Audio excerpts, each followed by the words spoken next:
Ngopi, ngobrol pajak pagi-pagi.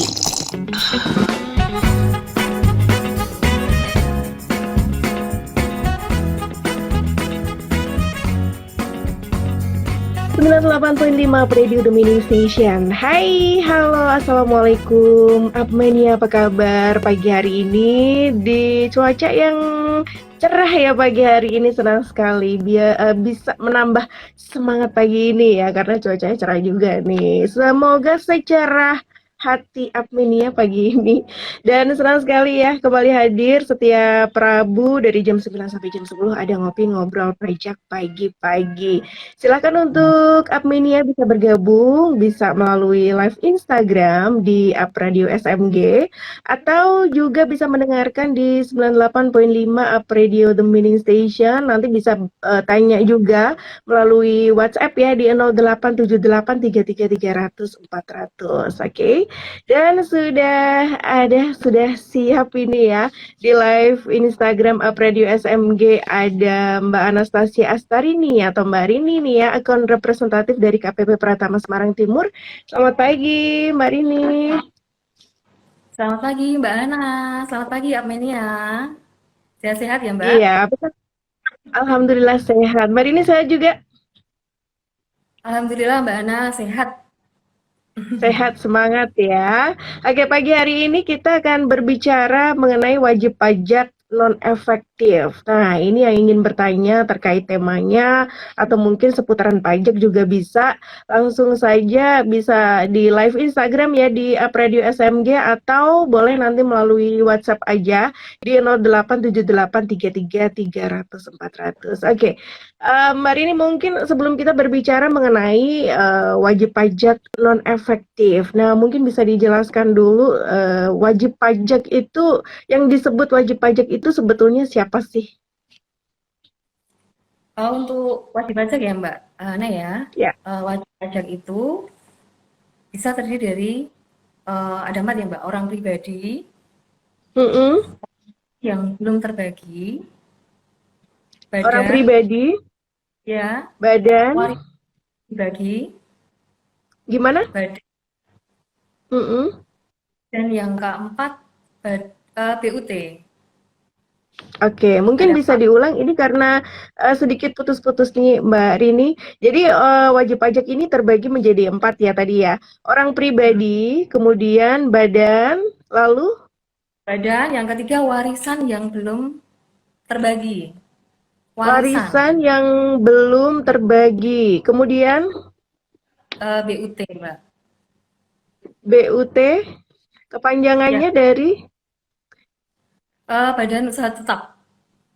Badan Usaha Tetap. Ya, Oke, jadi wajib pajak ini terdiri dari 4 ya tadi ya, orang pribadi, badan, warisan yang belum terbagi, dan juga badan usaha tetap. Nah, mungkin bisa dijelasin satu-satu juga nih Mari, ini orang wajib pajak orang pribadi itu yang seperti apa, wajib pajak badan yang seperti apa begitu? kalau untuk wajib wajib pajak orang pribadi, sebenarnya gini, wajib pajak yang mempunyai NPWP itu kan pertama harus memenuhi ini ya Mbak ya, syarat subjektif, Mm-mm. objektif. Yang subjektif tadi yang empat tadi ya, orang pribadi, warisan belum terbagi, terus badan, dan yang empat BUT. Untuk orang Oke. pribadi itu ya, untuk orang pribadi yang menerima penghasilan Mm-mm. pribadi. Oke, orang PKP. pribadi yang menerima penghasilan itu disebut wajib pajak pribadi. Oke, Ya. adakah ketentuan penghasilannya, Mbak Untuk Rini? penghasilan yang wajib pajak orang pribadi itu penghasilannya di atas PTKP, Mbak. Penghasilan yang Oke, diterima ya itu nilainya atau besarnya di atas PTKP. oke, mungkin Atau bisa dijelaskan PTKP-nya itu sendiri, Mbak Rini? untuk PTKP. untuk Mm-mm.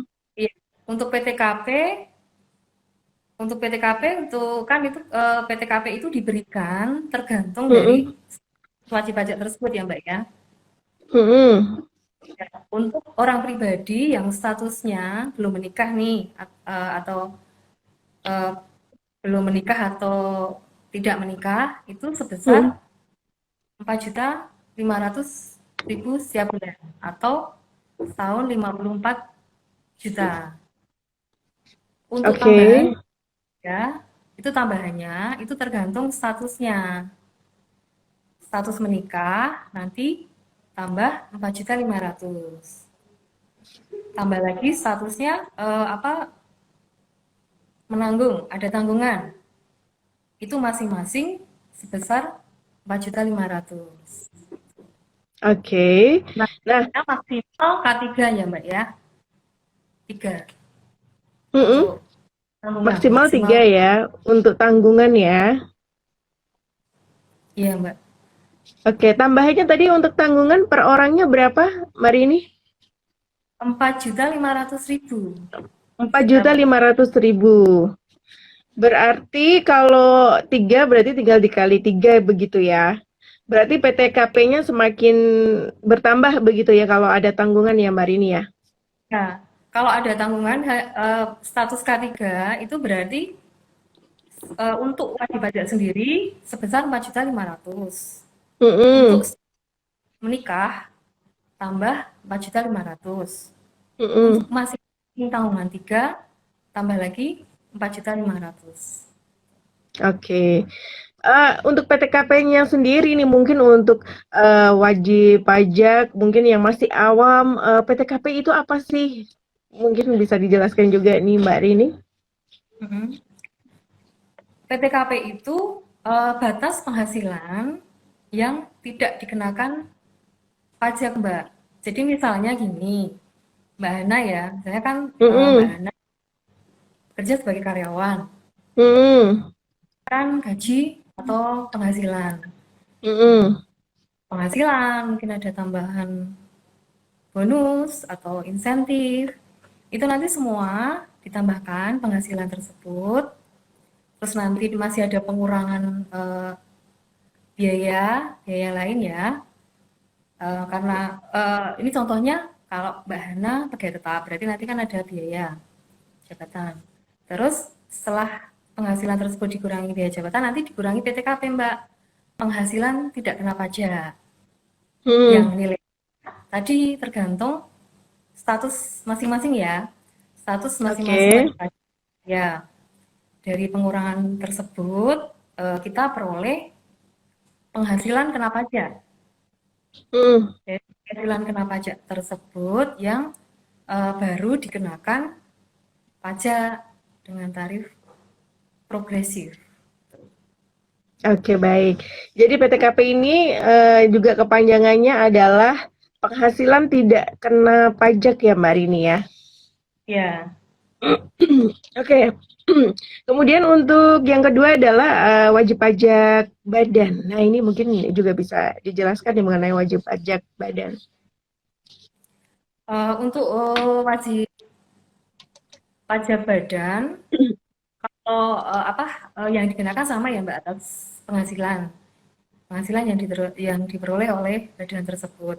Nah, untuk badan sendiri itu bisa terdiri dari beberapa apa namanya statusnya ya kayak mungkin CV, PT, Mm-mm. yayasan, perkumpulan, gitu. Oke, ini kalau wajib pajak badan ini terdiri dari tadi ya, dari PT, CV, kemudian tadi apa, Mbak Rini perkumpulan. Ya, perkumpulan, Mm-mm. yayasan, Mm-mm. yang ya atas penghasilan yang diperoleh. Oke, apakah di wajib pajak badan ini juga ada semacam tadi wajib pajak pribadi yang ada PTKP-nya atau bagaimana? Mungkin bisa Kalau, dijelaskan? oh iya. Kalau untuk penerapan PTKP itu hanya untuk wajib pajak orang pribadi Mbak Ana. Oke, Untuk untuk penerapan PTKP ya, hanya untuk wajib pajak pribadi. Kemudian? kalau untuk badan pengenaan pajaknya nanti tergantung laba yang diperoleh. Mm-mm. Jadi Oh, untuk ini PTKP untuk badan itu tidak ada penerapan PTKP. oke. Jadi ini tergantung laba yang diperoleh dari perusahaan tersebut atau dari badan tersebut ya. Ya, Oke. Kemudian tadi ada juga warisan yang belum terbagi. Nah, ini juga mungkin bisa dijelaskan maksudnya seperti apa?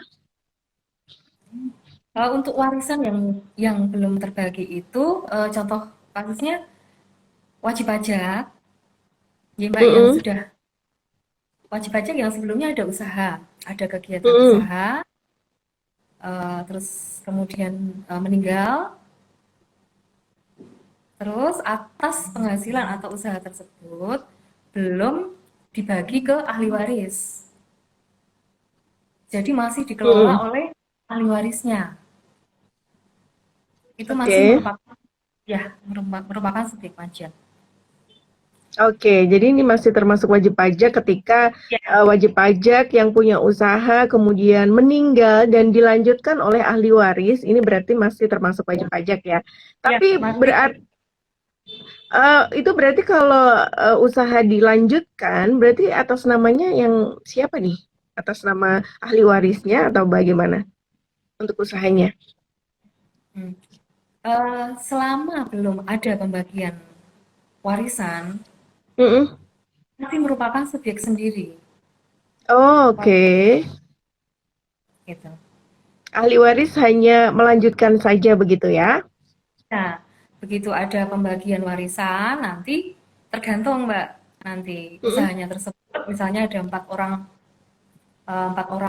yang melanjutkan atau ahli waris, berarti nanti empat orang itu didaftarkan NPWP kalau memang sudah memenuhi syarat yang subjektif, objektif.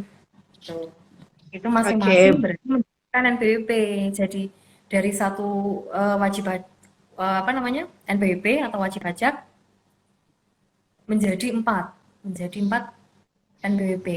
Atau kalau ternyata hanya dilanjutkan oleh satu orang atau satu ahli waris, Mm-mm. berarti didaftarkan NPWP atas satu orang tersebut atau satu ahli waris tersebut. Oke, baik. Kemudian selain itu tadi ada yang termasuk wajib pajak adalah BUT atau Badan Usaha Tetap. Nah, ini yang termasuk Badan Usaha Tetap yang seperti apa nih, Mbak Rini? Kalau untuk badan usaha tetap itu ini merupakan perwakilan dari perusahaan atau subjek pajak luar negeri, Mbak Ana. Mm-mm. Pajak luar negeri, baik yang orang pribadi maupun badan yang mendapatkan penghasilan di Indonesia. Oke, Perwakilan jadi dari, untuk wajib pajak luar negeri yang punya penghasilan di Indonesia. ya, Oke, itu termasuk wajib pajak ya. Oke, nah ini mungkin semoga saja nih Apminia sudah jelas ya mengenai orang pribadi, wajib pajak orang pribadi. Nah ternyata wajib pajak ini ada beberapa nih Apminia. Jadi ada orang pribadi, ada badan, ada warisan yang belum terbagi dan juga badan usaha tetap. Jadi yang mungkin merasa oh ternyata selama ini yang belum tahu ya dan ternyata, oh ternyata saya ini termasuk wajib pajak pribadi nih. Penghasilan saya dihitung-hitung ternyata mungkin di atas PTKP nih. Berarti harus menjadi wajib pajak dan harus memiliki NPWP. Nah ini kalau sudah menjadi wajib pajak nih Mbak Rini, apa sih yang menjadi hak dan kewajiban dari wajib pajak? kalau sudah menjadi wajib pajak, itu Hmm, kewajibannya berapa kewajiban ya Mbak yang harus dilakukan? Oke, kewajibannya. Ya, wajib pajak itu kan mestinya ada penghasilan, gitu Mbak. Hmm, Dari penghasilan tersebut dikenakan pajak. Cara Oke. bagaimana tergantung nanti bentuk atau subjek pajaknya seperti apa ya Mbak. Mm-mm. Saya untuk orang pribadi yang usaha, yang Mm-mm. melakukan kegiatan usaha sendiri. Ya, lebih lebih ininya lagi, lebih detailnya lagi untuk orang pribadi UMKM. Kalau sudah terdaftar sebagai wajib pajak, dia mendapatkan dia melakukan kegiatan usaha, mendapatkan penghasilan, dari penghasilan tersebut dihitung pajak yang menjadi kewajibannya, Mbak. Jadi Mhm. dihitung, menghitung Mhm. dari penghasilan saya, Menghitung. ya, Mhm. menghitung pajak saya berapa, pajak yang menjadi kewajiban saya dari penghasilan atau usaha yang saya peroleh. Tuh. Setelah Oke. dihitung, ya, Mhm. setelah itu Setelah dihitung, dihitung, dapat besaran pajaknya, nah nanti dilanjutkan dengan distorkan ke kas negara. oke, disetorkan, dibayarkan ya, Ya, atau dibayarkan. disetorkan ya. Ya, setelah dibayarkan atau distorkan, terakhir dilaporkan dalam SPT tahunan. Karena saya tadi mengambil contoh untuk BPUMKM ya, Mbak. Mhm. Berarti dilaporkan dalam SPT tahunan orang pribadi yang dilaporkan paling lambat eh, bulan ketiga tahun berikutnya. Akhir bulan ketiga tahun berikutnya. Oke. Ini untuk tadi ya, ini wajib pajak UMKM ya tadi ya. Ini termasuk Ya, pribadi berarti ya. iya. UMKM ada pribadi bisa badan usaha, Mbak. Oke. Jadi ini bisa pribadi atau badan usaha, tergantung dari kalau misalkan pemiliknya ingin dijadiin wajib pajak badan juga bisa begitu ya Mbak Rini ya. Bisa, bisa. Oke. Nah, selain tadi ya kewajiban nih ya, kewajiban dari wajib pajak adalah menghitung, kemudian disetorkan atau dibayarkan, setelah dihitung tadi ya, kemudian setelah dibayarkan baru dilaporkan nih. Tadi yang dihitung, yang dibayarkan itu dilaporkan dalam SPT tahunan. Nah, tapi pastinya sebelum melakukan ini semua, berarti wajib pajak tersebut harus memiliki NPWP dulu ya, Mbak Rini ya. Ya, Mbak. Sarana untuk melakukan hak dan kewajiban Ya, sebagai ini yang wajib paling utama ya. mendaftarkan Yang paling NPWP. yang paling utama adalah harus mendaftarkan NPWP. Nah, mungkin bisa diinformasikan syaratnya seperti apa nih untuk memiliki NPWP baik sebagai tadi ya wajib pajak pribadi ataupun badan, syaratnya seperti apa? Untuk syarat pendaftaran NPWP untuk orang pribadi, KTP aja Mbak, fotokopi Hmm, KTP. Tuh, fotokopi syaratnya KTP, hanya fotokopi KTP saja ya. ya, paspor, ya apa, kitab dan kitas untuk Oke. Kemudian kalau yang wajib pajak badan syaratnya seperti apa untuk mendapatkan NPWP? wajib pajak badan. Nanti ada ini Mbak, apa akta pendirian, fotokopi KTP dan Hmm. NPWP direktur Mbak. Oke, akta pendirian, kemudian Fotokopi KTP dan NPWP pengurus atau direktur. fotokopi KTP dan NPWP pengurus ya atau Ya, direkturnya. Kemudian, sudah kalau untuk badan sudah. Oh, hanya itu saja ya kalau untuk badan ya. Jadi nih untuk Adminia yang merasa wajib pajak pribadi harus terlebih dahulu mendaftar NPWP ya. NPWP ini syaratnya kalau untuk wajib pajak pribadi cukup fotokopi KTP saja. Kemudian kalau untuk yang badan itu fotokopi KTP atau dan NPWP ya. Fotokopi KTP dan NPWP pengurus atau direktur, kemudian juga akta pendirian. Itu dia syaratnya untuk mendapatkan NPWP. Kemudian setelah memenuhi syarat, apa yang harus dilakukan oleh wajib pajak, Mbak Rini? Kalau sudah memenuhi persyaratan pendaftaran KWP, itu wajib pajak bisa, maksudnya orang pribadi atau badan bisa mengajukan permohonan Hmm, secara online maupun langsung Mbak ke KPP. oke. Kalau untuk Karena saat ini, mm-mm. ini kan lagi masa pandemi nih. Untuk saat ini, untuk pembuatan NPWP, baiknya secara online atau masih boleh untuk datang ke KPP, Mbak Rini? Di masa pandemi ini pendaftaran termasuk layanan tanpa tatap muka, jadi online. Jadi Pendaftarannya melalui online ya. iya, secara online. Oke, kalau secara online caranya gimana nih Mbak Rini untuk pendaftaran NPWP? Untuk secara online nanti disiapkan ini Mbak, untuk orang pribadi nanti disiapkan orang pribadi mau badan nanti disiapkan ininya pendukungnya. Kita masuk Mhm, di menu e-registration, nanti kita ikutin aja di mhm. situ. Untuk Oke, yang orang penting masuk. pribadi, nanti Mhm, yang penting pendukungnya disiapkan dulu. Pendukungnya disiapkan dulu, kita masuk ke menu e-registration, nanti kita ikutin petunjuknya karena ada beberapa step, ada beberapa langkah di situ. mhm. Dan jangan Oke, ada email aktif ya Mbak ya. oke disiapkan Email email aktifnya ya. ya.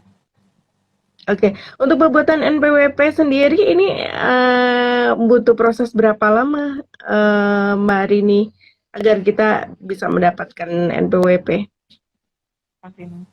Untuk pendaftaran NPWP bisa langsung jadi Mbak, tetapi eh, ada ketentuannya itu maksimal 1 hari kerja berikutnya. Itu udah jadi untuk NPWP-nya. Oke, Tetapi NPWP-nya, mhm, pada saat kita input di aplikasi tersebut, kita mhm. mengisi dokumen sudah lengkap, itu akan sudah muncul. Nanti tinggal menunggu validasi ya, validasi dari KPP. Oke, itu nantinya NPWP-nya kita harus mengambil atau dikirim melalui pos atau bagaimana nih Mbak Riri? Untuk NPWP nanti kita kirimkan pos Mbak Anang. Oh, melalui pos ya? Ya, jadi dipastikan alamatnya valid ya, harus Sesuai, sesuai. ya. Takutnya nanti kempos atau tidak sampai. Nah, Tuh. oke, jadi cukup cepat sekali ya kalau membuat NPWP ya, bisa 1 kali 24 jam, bisa langsung jadi NPWP-nya. Begitu. Kemudian tadi adalah menghitung tadi sudah ya menghitung penghasilannya berapa ya. Kemudian dibayarkan. Nah, untuk dibayarkannya melalui pos juga kah atau harus ke KPP atau bagaimana nih, Mbak Rini? Untuk pembayaran pajak ya Mbak Ani ya. Hmm, Untuk pembayaran pajak, itu wajib pajak mempunyai banyak pilihan atau beberapa pilihan Mbak.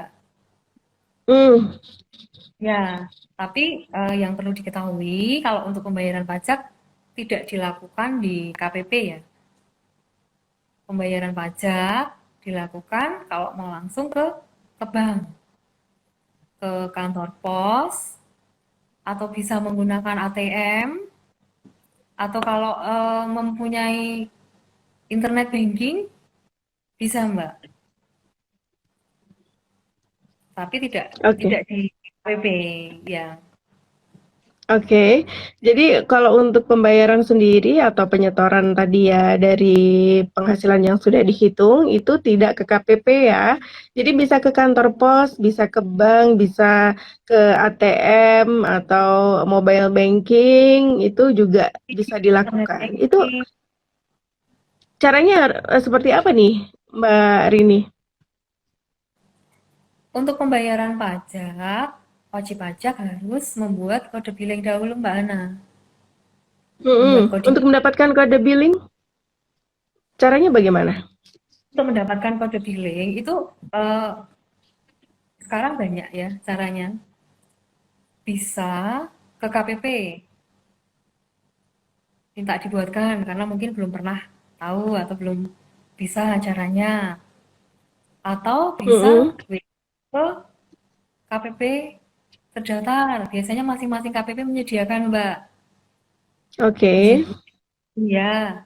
Terus kalau wajib pajak sudah bisa, itu bisa membuat kode billing sendiri. Mm. Yang penting sudah punya akun di DJP online. Itu wajib Oke, pajak membuat kode billing bisa sendiri.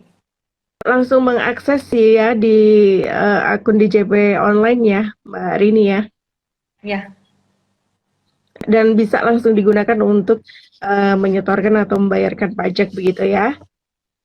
Kemudian tadi adalah ada menghitung, menyetorkan, kemudian melaporkan ya tadi ya melalui SPT tahunan.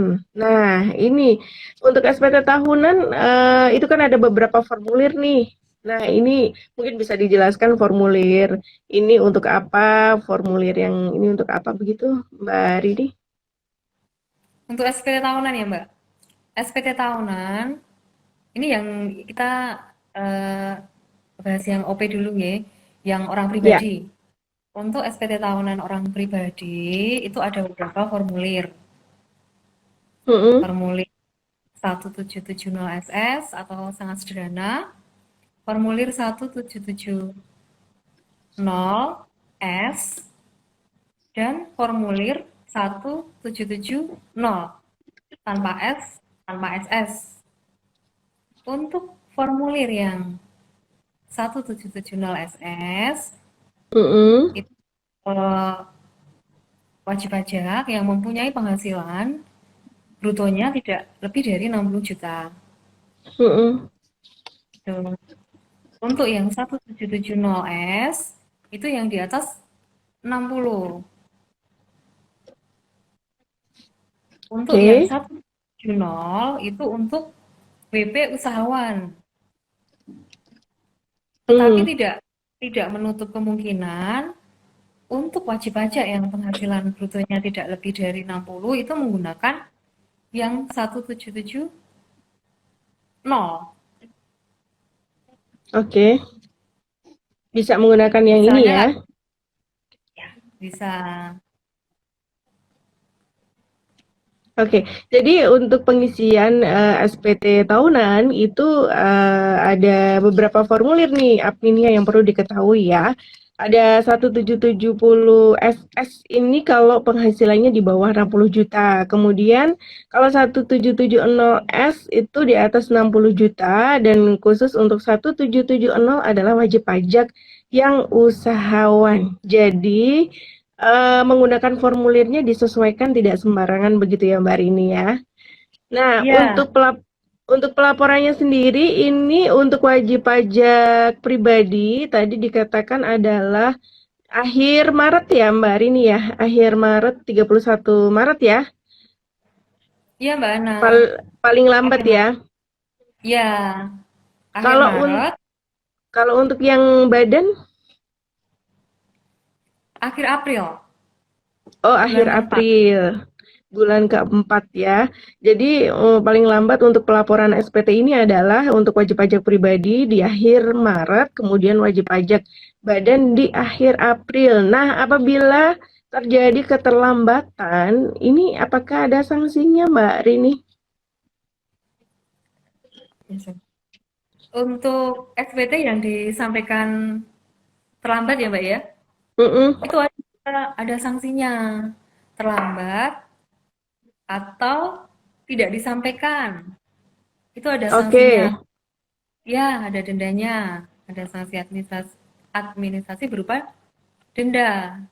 Mm-mm. Untuk pribadi sebesar 100.000. Mm-mm. Untuk PT tahunan badan sebesar 1 juta.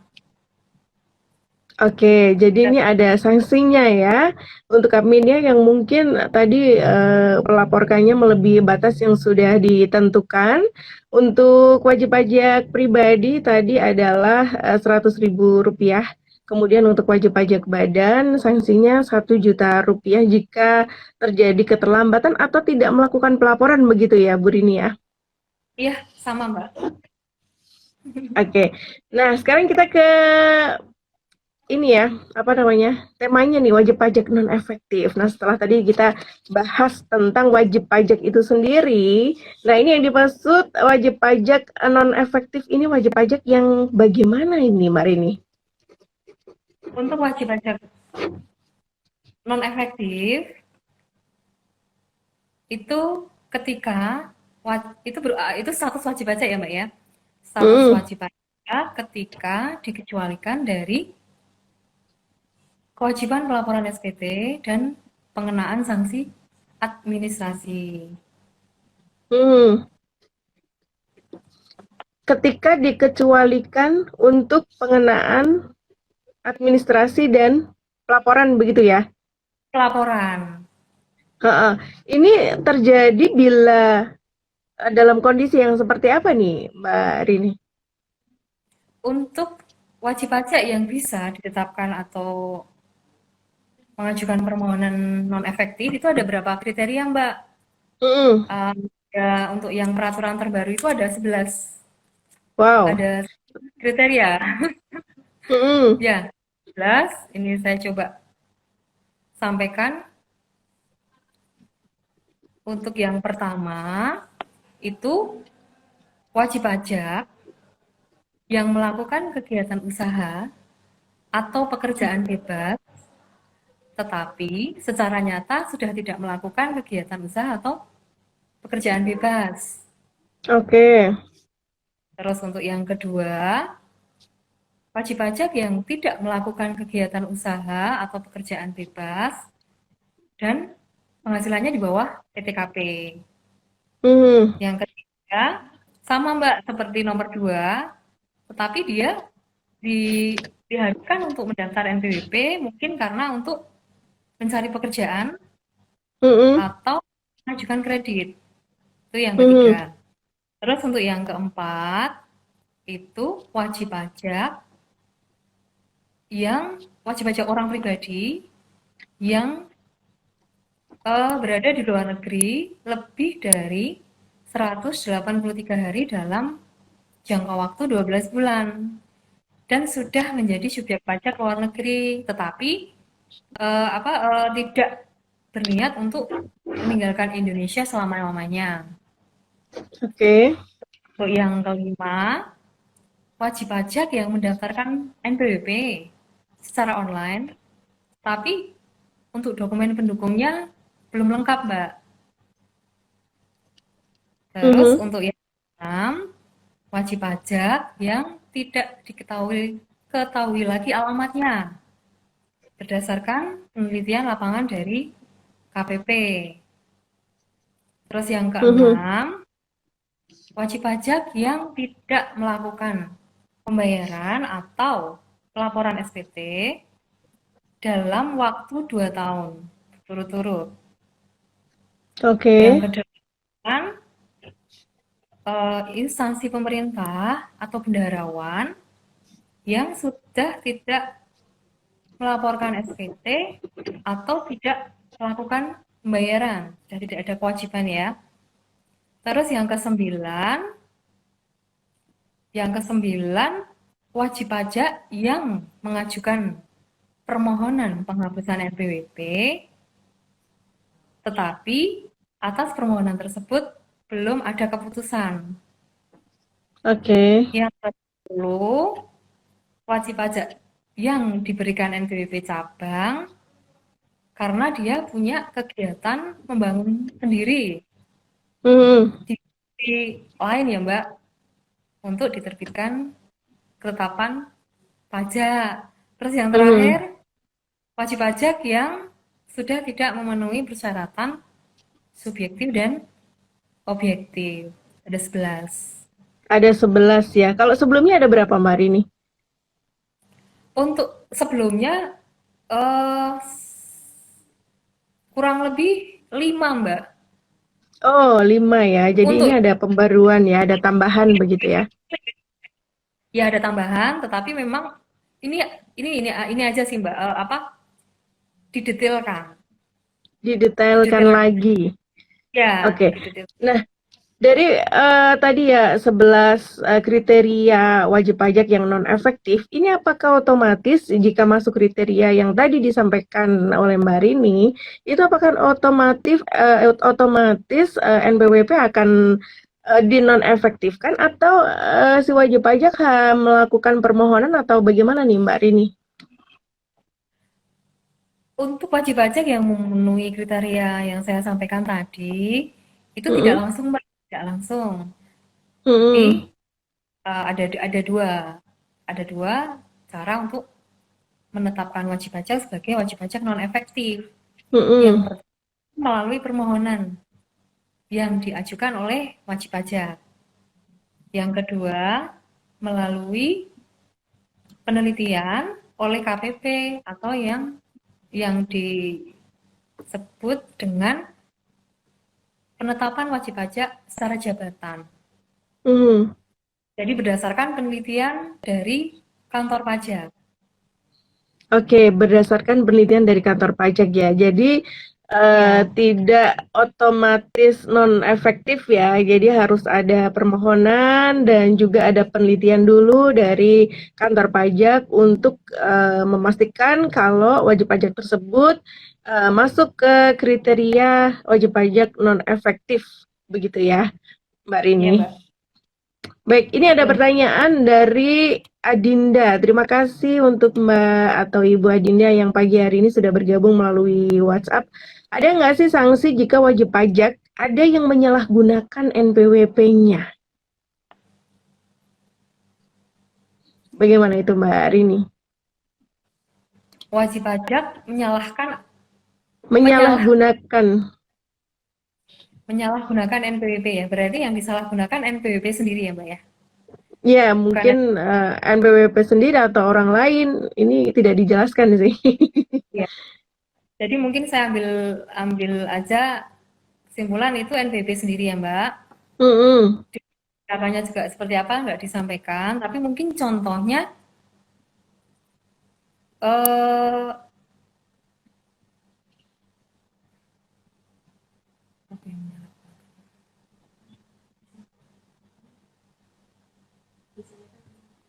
kalau penyalahgunaan biasanya NPWP orang lain nih, Mbak. Oke. Penyalahgunaan biasanya NPWP orang lain. Jadi dia melakukan transaksi, Mm. tetapi tidak menggunakan identitas sendiri atau NPWP sendiri. Mm. Mm. Mungkin dia belum terdaftar, takut ketahuan ya, Mbak. Ini Ya. contoh saja. Atau sebenarnya memiliki, tetapi eh, tidak digunakan. Jadi meminjam Mm. atau menggunakan NPWP orang lain. Oke. Sanksinya apa? Ya nanti tergantung Mbak, digunakan untuk apa? Mhm. Digunakan untuk apa itu? Kalau misalnya digunakan untuk melakukan pembelian, dia usahanya dagang, terus Mhm. melakukan pembelian menggunakan NPWP orang lain. Oke. Data tersebut di kantor pajak, misalnya yang dipakai NPWP atas nama A ya Mbak ya, yang Mhm. menggunakan atas nama B. Nanti di data kami yang muncul itu atas nama NPWP A. Nanti kita klarifikasi, itu dari penjelasan atau keterangan dari wajib pajak, nantinya juga akan apa? Kita juga akan tahu gitu Mbak, itu transaksi dia sendiri atau digunakan oleh orang Orang lain. lain. Jadi hati-hati, ternyata memang ada sanksinya ya Mbak Rini ya kalau sampai menyalahgunakan NPWP. Jadi jangan sampai tuh ya dipinjem-pinjemin orang lain ya NPWP-nya ya.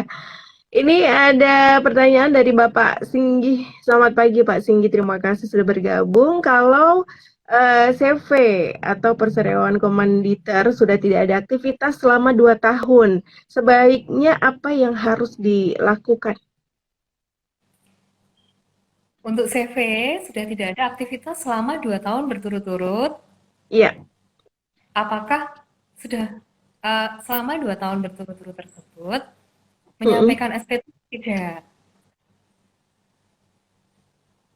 Karena ada beberapa kemungkinan, Mbak.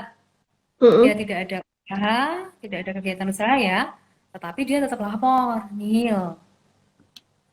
Atau dia tidak ada usaha dan sudah tidak pernah lapor.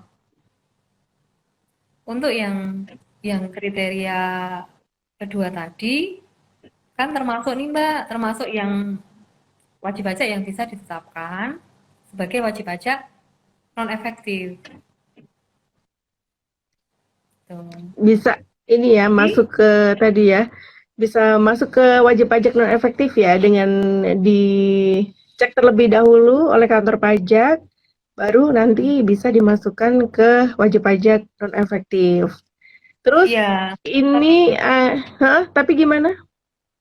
oh ya, eh, lebih tepatnya lagi sebenarnya kalau memang sudah tidak digunakan, tidak ada kegiatan usaha, itu sebaiknya membuat akta pembubaran, Mbak, ke notaris. Oke, Kalau sudah ada akta pembubaran, itu nanti bisa diajukan permohonan hapus sepanjang tidak ada kewajiban pajak sebelumnya yang belum selesai.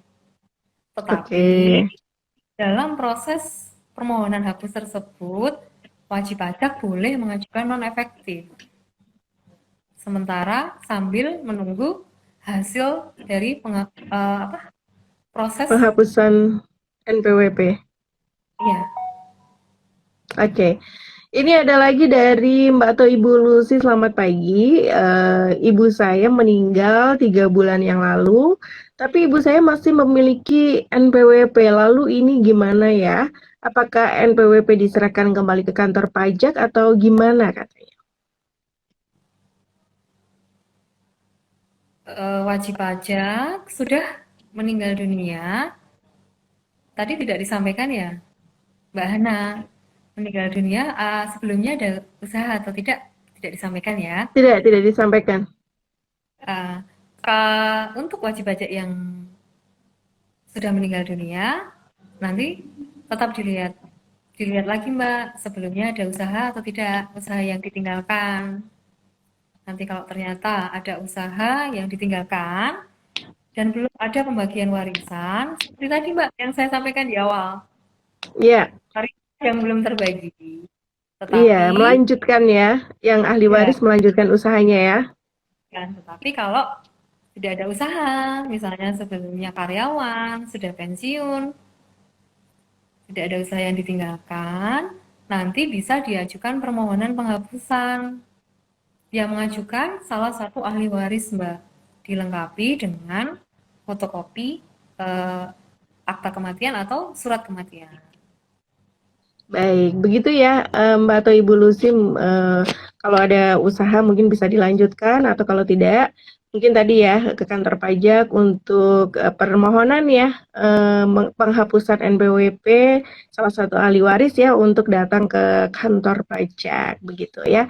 Oke Mbak Rini, ini karena waktu kita terbatas, ini mohon maaf untuk beberapa pertanyaan nggak bisa dibacain nih. Mungkin Rabu depan bisa dikirim lagi pertanyaannya. Mungkin yang terakhir yang ingin disampaikan ke adminnya terkait tema kita pagi hari ini, Mbak Rini. Silakan. Terima kasih Mbak Ana. Yang pertama terkait tema kita hari ini ya Mbak, itu Mm-mm. kepada wajib pajak atau Apmania yang kebetulan menjadi wajib pajak dan memenuhi kriteria yang saya sampaikan, itu bisa mengajukan permohonan, Mbak Ana. Mengajukan permohonan untuk ditetapkan sebagai wajib pajak non-efektif. Untuk yang kedua, untuk Apmania yang kebetulan belum melaporkan SPT tahun 2019 atau tahun sebelumnya, ayo sekarang lapornya gampang loh dan masih banyak waktu. Nanti kalau belum jelas, belum bisa langsung ke KPP atau secara online, nanti kita pandu, kita bantu. Oke, baik. Baik, terima kasih Mbak Rini atas informasinya pagi hari ini. Semoga bermanfaat untuk Apminia yang mungkin punya permasalahan pajak ya. Oke, Hana juga harus pamit dari Ngopi Ngobrol Pajak pagi-pagi. Kita ketemu lagi di hari Rabu ya, setiap hari Rabu dari jam 9 sampai jam 10 pagi. Terima kasih atas kebersamaan Anda. Selamat pagi dan sampai jumpa. Disiarkan langsung dari Menara Universitas PGRI. Up Radio. Jalan Sidodadi Timur, nomor 24 Semarang. Inilah 98.5 FM. Up Radio, the Meaning Station.